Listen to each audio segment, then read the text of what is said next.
What's up, everybody? How you doing? It's Friday Q&A. I haven't done Friday Q&A in a while, but I would love to do some Friday Q&A today. This is 3 days in a row going live. Wednesday for pre-med office hours, yesterday for MCAT office hours, and now just for me hanging out. So I hope you're all doing well.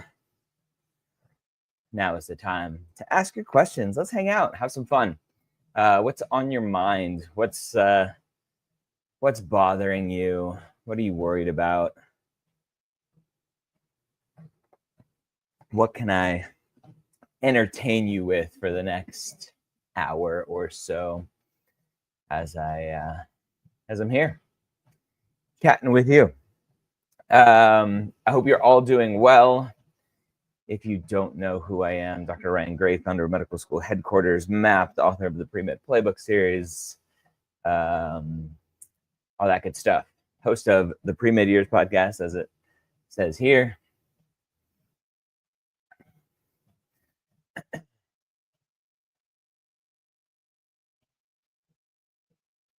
Right, let's going. What's up, Michael? What's going on, party people? Hope you're doing well. Enjoying the life. What kind of questions? What can we chat about today? What's on everyone's mind? I know there's a lot of fear and anxiety around this crazy process, around what's going on in the world. Hello, Sonu. How are you?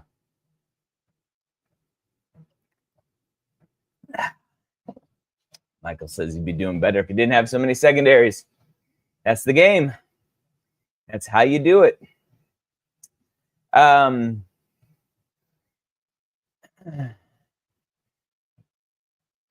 Kamenev, any tips when applying to Nevada as a California resident without ties?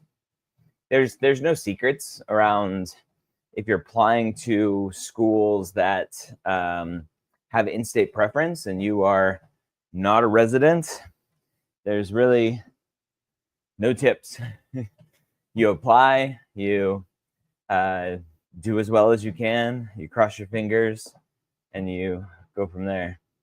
But at the end of the day, you just have to hope that it works. I don't know. Let me look real quick. I haven't looked at the MSAR data for this in a while. Let's see.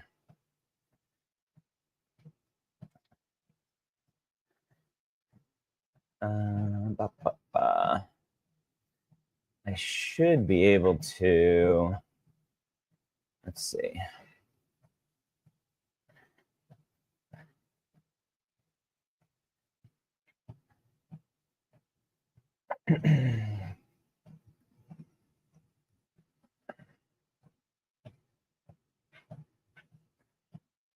Well, that was strange.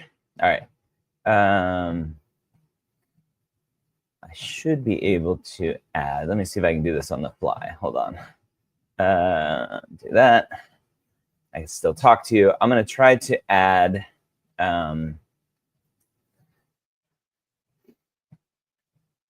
a screen share behind me. Arc. There we go.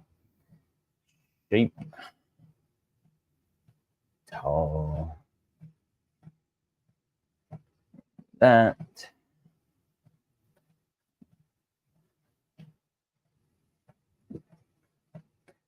All right. I want to, as I'm sitting here stalling, what I'm trying to do is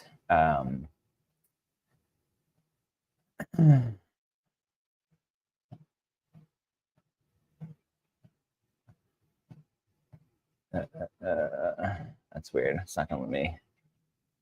All right. Ooh, that works. All right. I'll do that.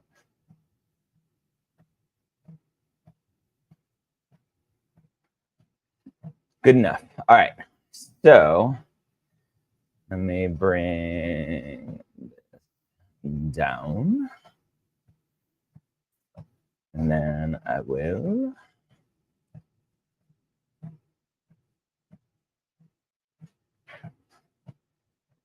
Here we go. Hold on. Fix that. All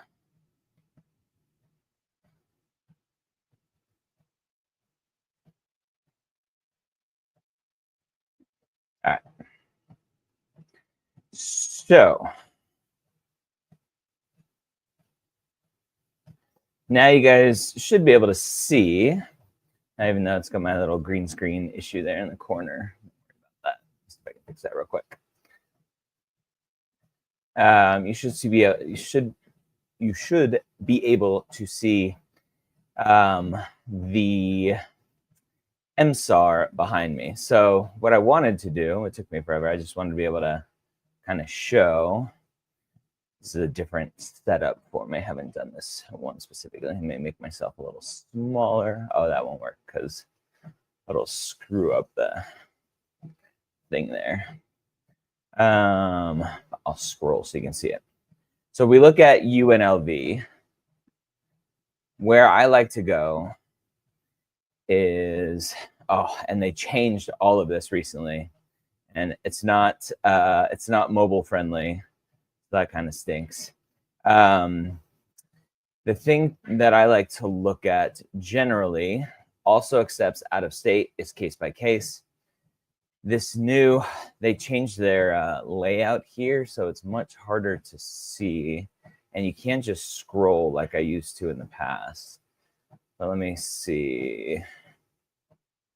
Demographic, yeah, so it's under demographic snapshot. So, oh no, that's matriculation. I want to see interview data. Interview data. All right.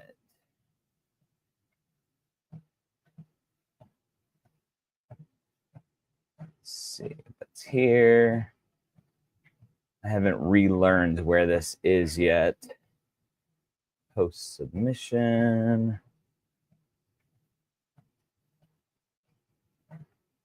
Hold on. Let me make this a little bigger. I'll move it up when I find the data. So the MSAR just updated how they display all this information, and they did a terrible job of updating it. So it's not friendly at all. I can't just scroll through all of the information and find what I need. I have to click through each of these to find out specifically. All right, so here, yeah, so they got rid of a lot of their information.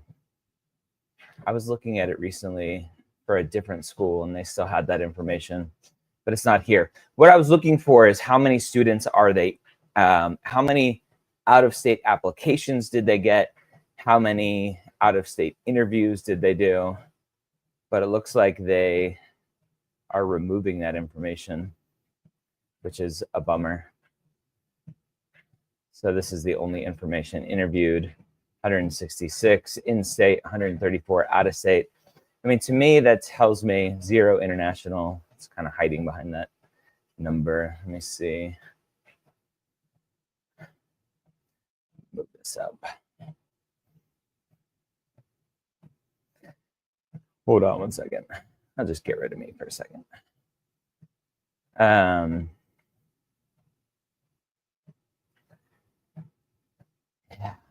They used to have a completely different table that made it much easier to look at, and it's no longer there. Oh, well. Let me go look at a different school. And you have to click through them all. Let's go to University of Nevada, Reno.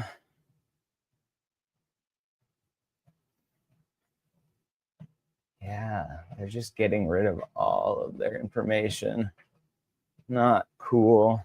So now we have to look at in-state, out-of-state. So they interviewed 131 out-of-state.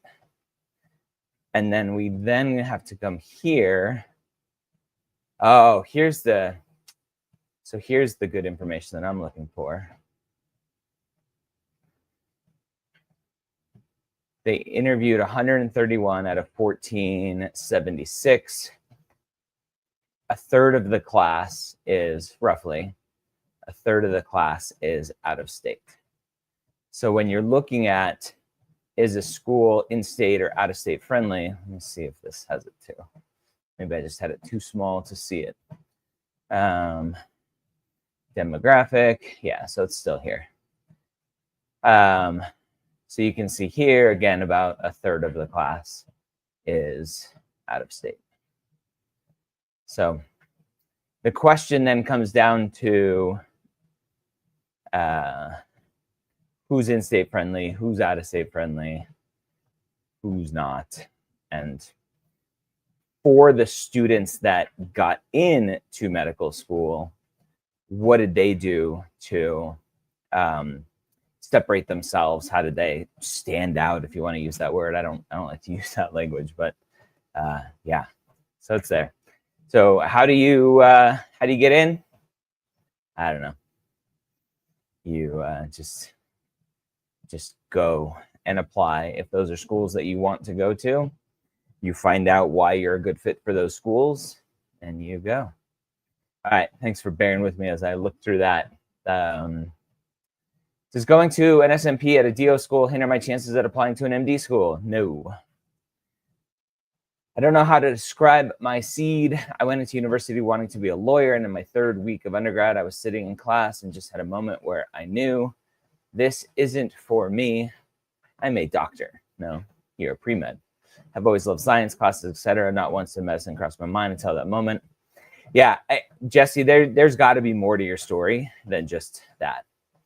I don't know how to describe my seed. I went to university, blah, blah. Yeah, there's more to your story, Jesse, that you're not digging into or reflecting on. Personal illness, injury, family illness, injury, something that exposed you to healthcare to make you even understand that being a physician was a thing. So no, you want to understand the process. That's way too big of a thing to talk about. Do you have a specific part of the process you would like to talk about? That'd be much easier. Reese, thanks for letting me know where it was. I eventually found it. I'm gonna copy and paste some of these Instagram comments over just so it makes it easier to show here. Several med school admissions requirements I've seen lately state the AAMC preview exam is highly recommended. It's an additional cost in another exam. What's your take on this?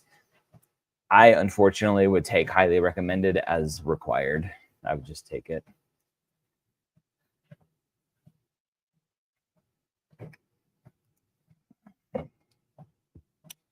Jesse, I think it's my political side.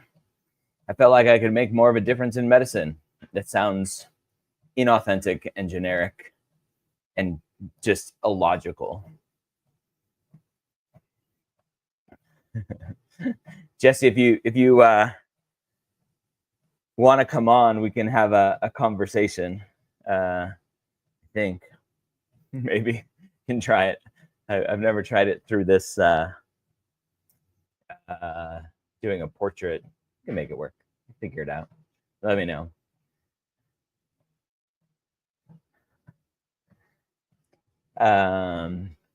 I can be your seed whisperer. We can talk through it if you want to go through that fun little exercise with me. It's something I love to do in our academy classes.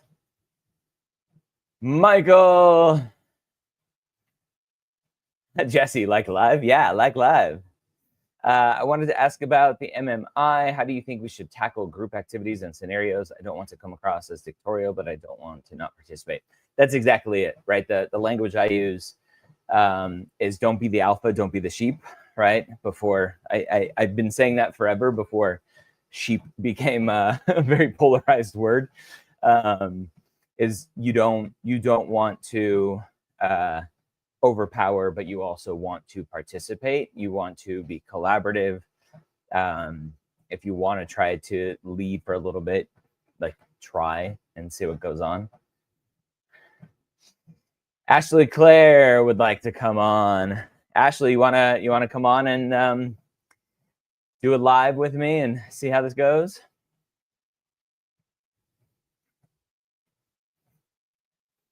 Ashley, if you would like to come on, just shoot me an email. I'll do it this way just so I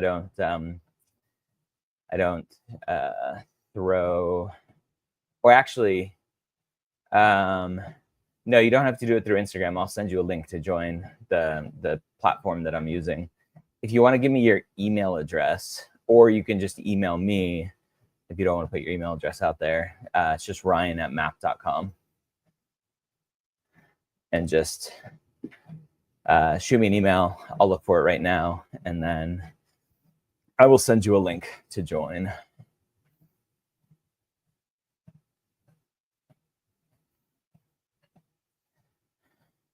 All right, and we'll keep answering some questions here. Dr. A, what's your opinion on recent, oops, hold on. Let me paste it here. What's your opinion on recent college graduates wanting to go to dental or optometry, even podiatry school as an alternative to medical school? I think those are great careers. At the end of the day, I don't think it's an alternative to medical school. It is a separate career path. And as you, as a pre-health student, go through this process, if you realize that you really like optometry, go be an optometrist. If you realize you really like being a dentist or the dental world, go be a dentist. If you realize you like feet, the podiatry joke, right? Go be a podiatrist. I think, unfortunately, these other careers, I think dental is different, right? It is more of a known entity for people, for students as a career field. Pre-dental is a thing. Pre-optometry, yeah, maybe it's a thing. Pre-podiatry, definitely not a thing, right? I know the podiatry folks well, the people that run the organizations for podiatry. They would like podiatry to be more of a first choice. And as of right now, and I think optometry falls a little bit into this as well, it's a second choice. It's students who realize that they don't want to put into the work or can't put in the work for getting into medical school. And so they take a different path. And that's okay. And that's, at the end of the day, that's the goal of this process, is to figure out what you want to do with your life. And I don't like the word sacrifice, but I'll use it here just briefly because that's the word you all use. But what investment in your future are you going to be willing to make? Medical school, 4 years or 3, depending on what school you go to. Residency, at least 3 years. Fellowship, if you're going to do that. And a lot of the conversation is just that people don't want to put in that much work. Podiatry is about the same amount of work. The requirements to get into podiatric medical school is very different, though. It's a much lower standard to get in to podiatric medical school. And so I think it just depends on the student.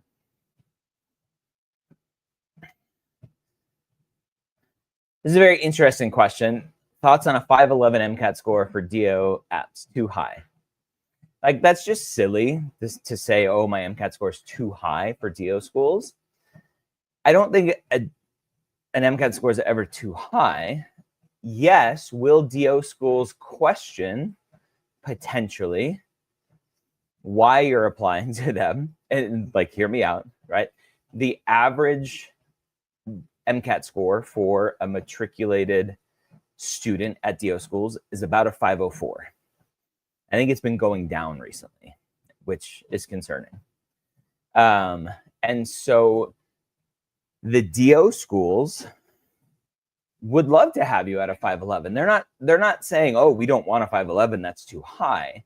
What their concern is whether or not you truly are going to go to their school, or are you just applying to them as a backup? And are they going to be wasting a spot on you when ultimately they would rather interview someone else? So that, I think, is the big question, is whether or not the DO school takes your application seriously. So there's a thing called yield protection, which has this bad kind of connotation around it, that each medical school, DO or not, right? And MD schools do this too. If you're a Texas resident who has a really great application and you're applying to Oklahoma, you're applying to Louisiana, you're applying to Missouri, you're applying to all the states around, right? Missouri is a little bit higher up, whatever, Mississippi, Louisiana, all those states, right? You're applying to those states as a Texas resident. Even those medical schools go, you know what? This is a great applicant. They'd probably be great at our school, but I see that they're a Texas resident. They went to a Texas undergrad. They want that Texas tuition. They're probably going to get into a Texas school because they have a really good application. I'm just not going to bother with this application because the chances of them actually coming to our school is probably very, very low. And a school is making these decisions based on data that they have historically. So same thing with a high MCAT score for DO schools, and even high MCAT scores for some MD schools. So, all right, let's try this. I'm going to split my screen. We'll bring Ashley on. Hello, Ashley. Hi, Dr. Gray. Thank you for having me on. I've read both of your books for the Guide to Applications and the Personal Statement, and I'm really glad to be on with you because I have been struggling. All right. Let me see if I can get rid of my distracting background here and make this, I don't know if that'll go any wider because it's a wide screen anyway. We'll leave it like that. All right. So let's chat about your issue. What are you struggling with? So I wrote a whole draft many, many months ago. And for my seed, I talk about my grandma who had many different types of cancer and a specific experience where she was taken away in an ambulance and how I felt helpless as a child. And that kind of got me interested. How old were you? I think I was 11. Okay. Old enough to definitely remember and have that experience. Yes. And while that story is true, like the ambulance and the cancer and all of that stuff is true and authentic, I don't feel like that was a moment where I had this spark, and I've really struggled to identify that. I think. Okay. Well, let me, I'll stop you. Let me, it's like a dance. I'll lead a little bit. So you have that moment at 11 years old. What happened to grandma? So this specific moment was she had accidentally cut herself and the vein and was bleeding profusely and had to go to the hospital. So it was unrelated to the cancer. I think the more authentic thing would be the fact that my appreciation for her doctors could have been. Well, yeah, I'll get there. Hold on. Okay, yeah. Sorry. You're stepping on my feet, right? Continue the dance analogy. So you're 11 years old. Grandma has cancer. You lived near grandma. She lived with us. Okay, yeah. So super, super close to her. You see what's going on. I'll get back to the appreciation of the doctors because that's obvious. That's almost always kind of where it comes from. You at 11 years old. You're finishing up elementary school, on your way to middle school. You go through middle school, high school. When you started college, were you pre-med? Yes. Okay. Before you started college, what were you doing to dabble in the healthcare world? So Sometime during high school, there was a shift where I realized I really like science and I started shadowing. And so after I started shadowing, that was like, I think the moment when I was like, I could totally see myself doing this. And I started in high school. Why did you start shadowing? See, that's the hard part. That's what I'm struggling to figure out. I think ultimately I knew I didn't want to go to school for arts and theater. And I was really artistic. Like I played piano and I taught myself guitar and I painted. And I always know that I wanted to help people, which I know is like the cliche, like science and helping people. But I thought, surgery is artistic and it would be a way to help people. And I think that's what kind of initially sparked that interest. But how would you know, at whatever age you came to think about this, how would you know that surgery is artistic? This is where I like to have students try to connect the dots. Yeah. Right. Going back to Jesse, who was talking earlier of like, oh, it's my political side. I felt like I could make more of a difference in medicine. How does that sound?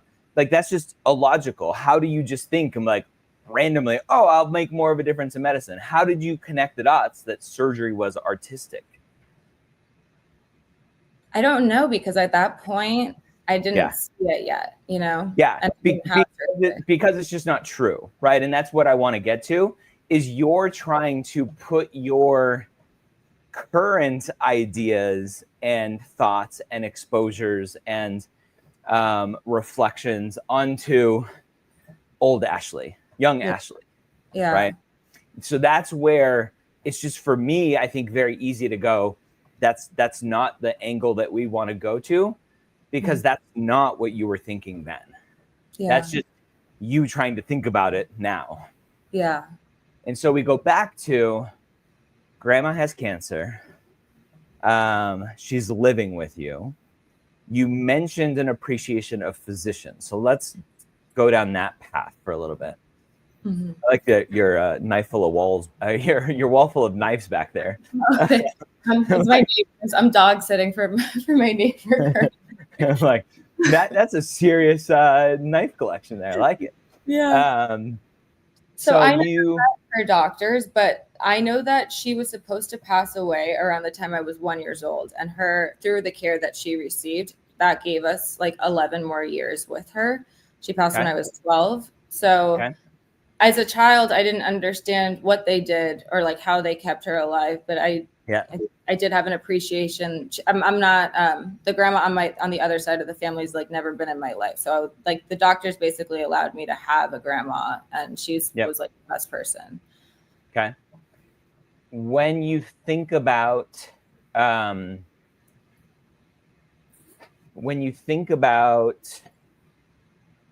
your conversations around the dinner table with your parents, anything like that, where has that conversation led around that? Around my grandma, or around me wanting to become a doctor? Around your grandmother and the conversation around her physicians.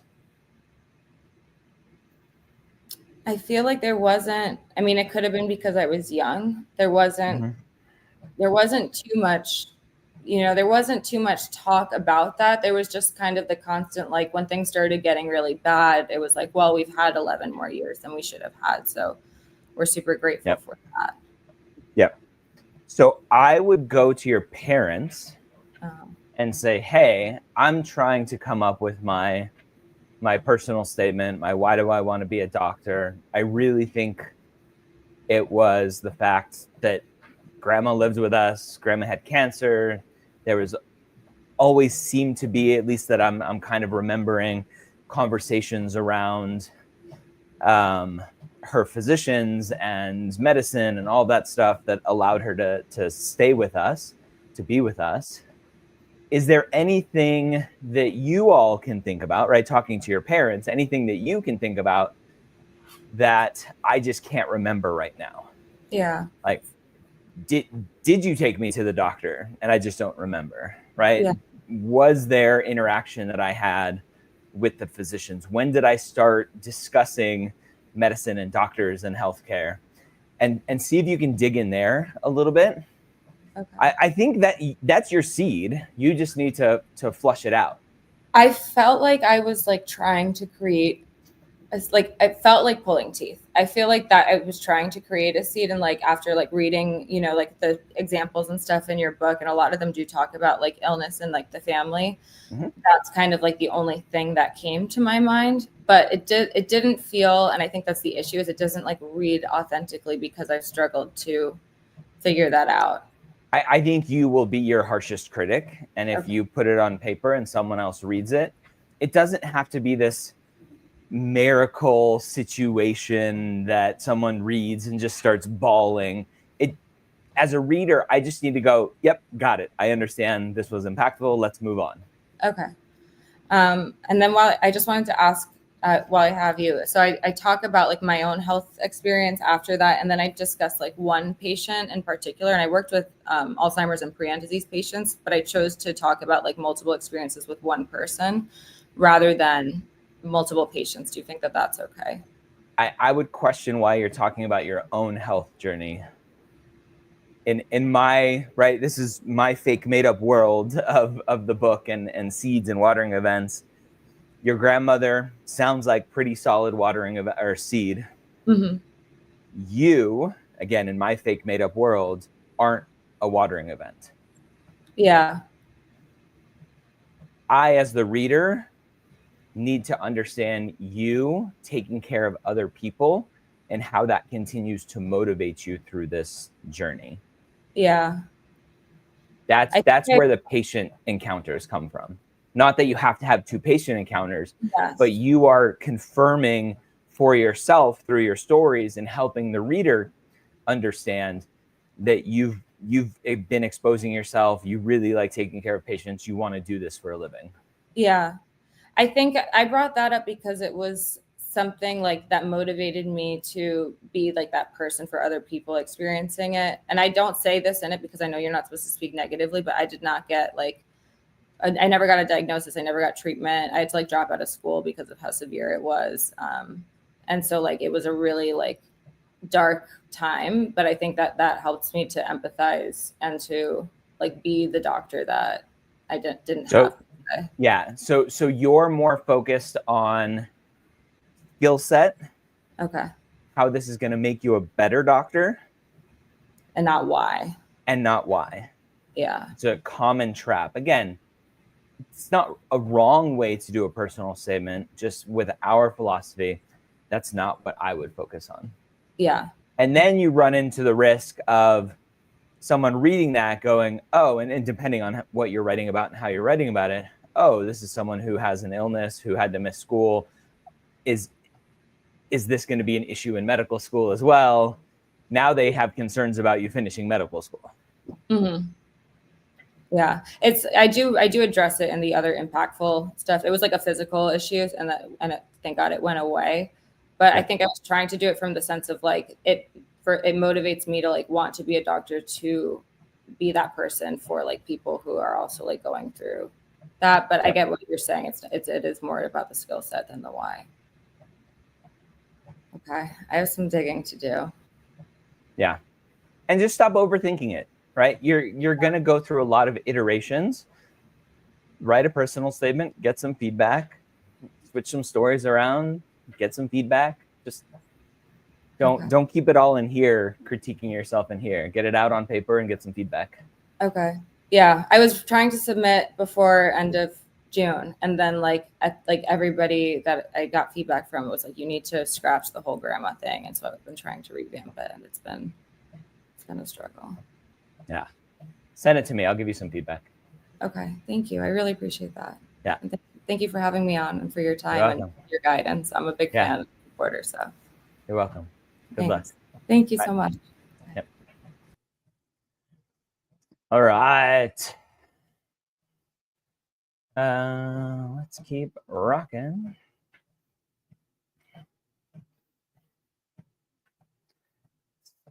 Some more questions.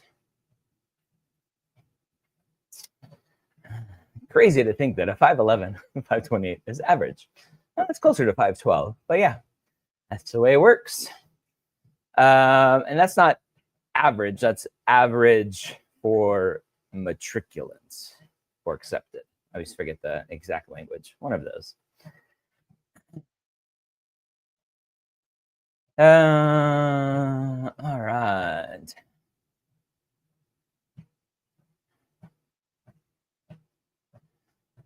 Jacob says, don't dismiss DO schools. DOs are rising and becoming much more common. They've been rising. DO schools also like seeing whole persons. That's the angle that I always push back on. I had he used to be the president of the American Osteopathic Association. He was a physician himself. And I argued with him. I'm like, DOs don't own holistic care. All good physicians practice holistically. And he was like, definitely. I agree with you. Done. It's a marketing angle that the DO world takes of this holistic stuff. All good physicians, MDs and DOs, treat patients holistically. Penelope, this to me, again, very illogical. I'll get lots of flack for this. Naturopathic medicine is not medicine. There's no science behind it. Yeah. So if you're wanting to practice medicine and healthcare and science, go to medical school. If you want to be an ND, N as in Nancy, great, go do that. They do not go together. But I don't have strong feelings about that.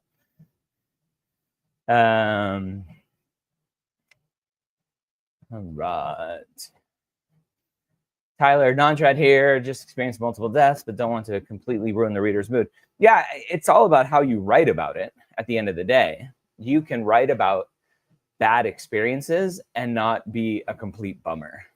So yeah, I think you do want to take into account how you are going to affect the reader, definitely. For the YDO question, I wanted to talk about my grandpa. Took the path of researching traditional Egyptian remedies, body massages to help her paralysis to later help with chemo side effects. Okay.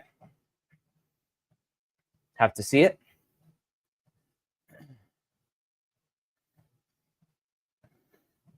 I don't know.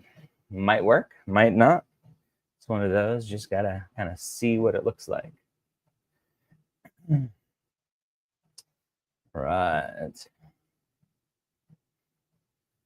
Get some more questions here.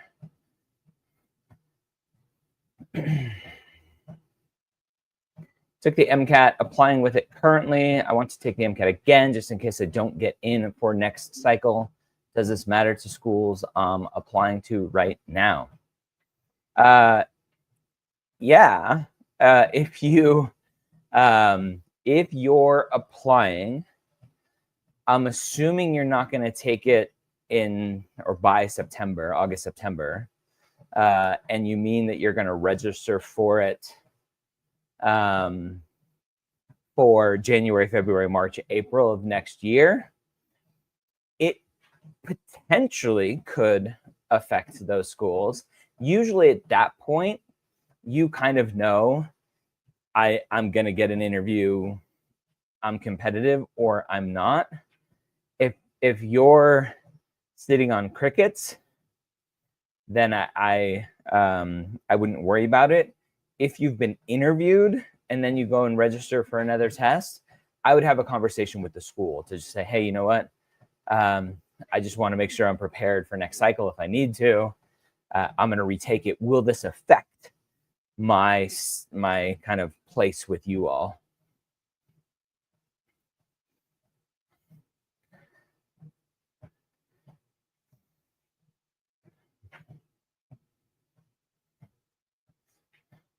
Jacob, if you get a lower MCAT, like sub 500, do you recommend just applying anyway? No, I don't, right? Can you get in? Sure. Will you get in? It's less likely. I will say there have been a lot more DO schools lately that, and I've told them this directly, not the schools themselves, but higher ups, the DO schools seem a little desperate right now. And so I think chances are getting better, but there are still too many good applicants with above 500 scores that I don't think it's worth going through the process with anything less than a 500, even for DO schools. And I generally don't like to separate DOMD based on MCAT score, but that's an easy one to kind of throw out there. Dinobot. I work as an RA, started splitting my time in a new role at a more prestigious lab where I have more impactful role, but just started. Is it worth an update letter? I don't know. What the question is, what are you updating them on? Like, what is the goal of that update? What is missing in your current application where an update may be warranted to show what you're doing now, or where you're filling some sort of gap?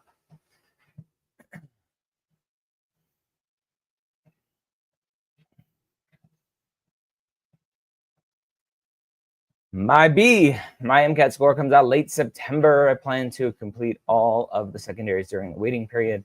Should I still apply to 20 plus schools that late in the cycle, or wait until next year? General recommendation is don't apply that late. At the end of the day, right, are you a 4.0 student and are going to get a perfect MCAT score that potentially would throw your application to the very top of a list somewhere? Maybe. As long as you understand that you applying that late is a huge risk, and you're okay with that risk, you're okay with the expense, you're okay with the emotional roller coaster of going through that process, it's your time and money. The one thing that everyone is most concerned about, that they shouldn't be concerned about at all, is being a reapplicant. Don't worry about that. Not a problem. Tyler, I have about 29,000 leadership hours, 10 years of management, and owning a couple of restaurants. Do I need to continue to commit to leadership? Leadership is one of the lowest things on our list, so wouldn't be concerned about it. Also concerned, my AMCAS application submitted June 14th hasn't been verified yet. Nope. Don't worry about verification timeline. Only worry about submission. You submitted June 14th, right on time. Good job. You got to get writing those secondaries, though.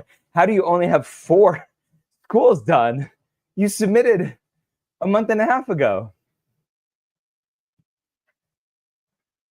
Keep going.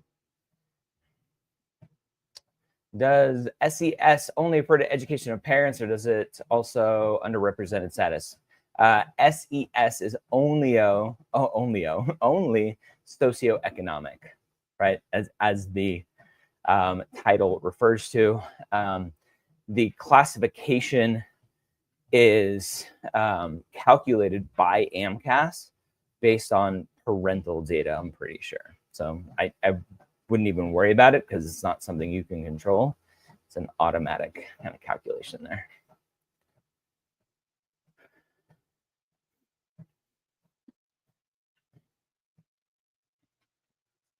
All right.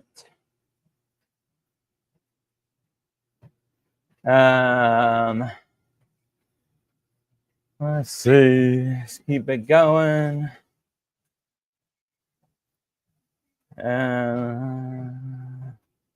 Jacob says, thanks for saying that. I think a lot of pre-med students get discouraged when they don't get accepted the first time. Not one and done. Exactly. When a secondary asks if you have substantial work in social justice, what are they looking for? I founded a dementia-friendly group, but only in a small community. That's not social justice. Have a good time, Han. That's not social justice. That's great. A dementia-friendly group. Social justice, if you can think about advocating for people who are have injustices, right, against them. whether that's race, socioeconomic. I wouldn't put dementia into that group.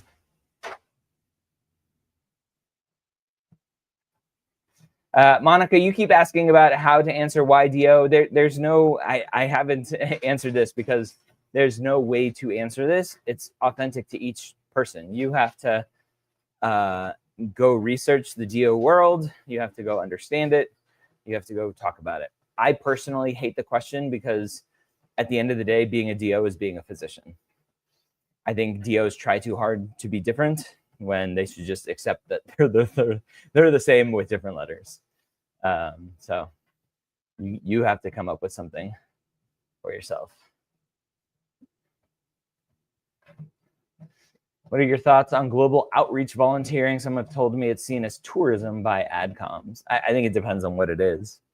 Medical tourism is something that could be looked at negatively. I generally don't like to try to think about things broadly of like all AdComs will think this. But I like to try to think of like where are the potential issues that may be brought up by some.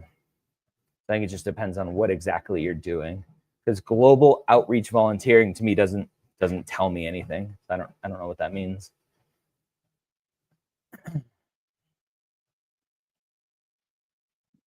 All right.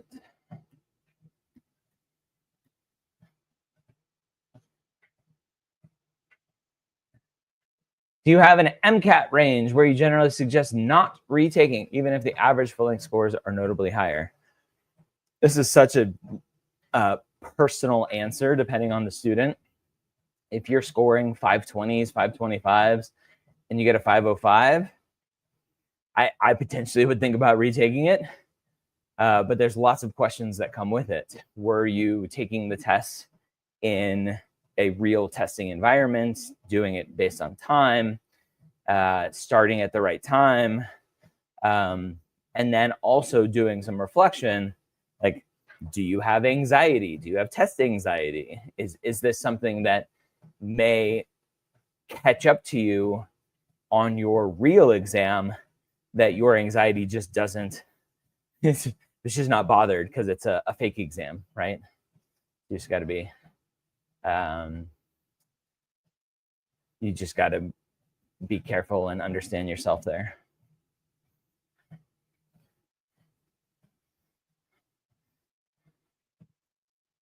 There are a lot of secondaries asking to report issues during COVID. I just had issues joining clubs. Worth mentioning.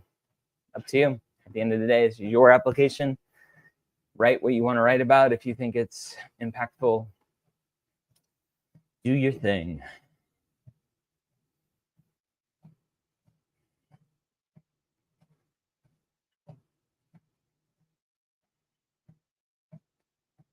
Right.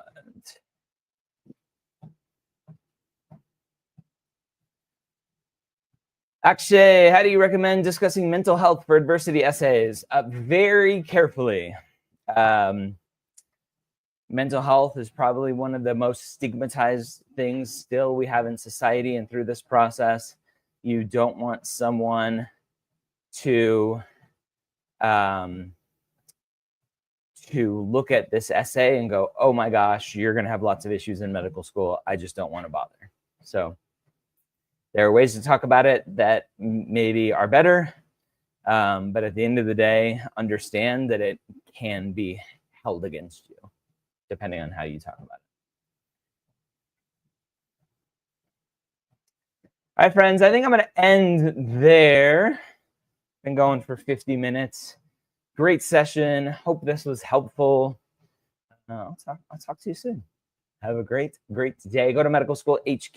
Check out the Pre-Med Years podcast for so much more other good information. So check it out. Take care. Bye-bye.